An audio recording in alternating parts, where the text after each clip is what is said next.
আল্লাহ রাব্বুল আলামিন বললেন, বান্দা আমি অবশ্যই অবশ্যই তোমাদের পরীক্ষা নিব। আল্লাহ রাব্বুল আলামিন এবার জানায় দিলেন পরীক্ষাগুলো কোন কোন বিষয়ের হবে। আল্লাহ তাআলা বলেন বিশাইইম মিনাল খাউফ, আল্লাহ তাআলা বলেন পরীক্ষা নেওয়া হবে কিছুটা ভয়ের মাধ্যমে।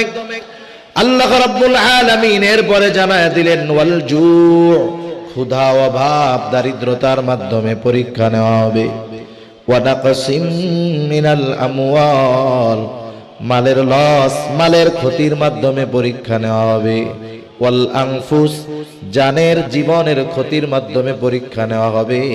ওয়াস সামারাত, ফল ফসলের ক্ষতির মাধ্যমে পরীক্ষা নেওয়া হবে।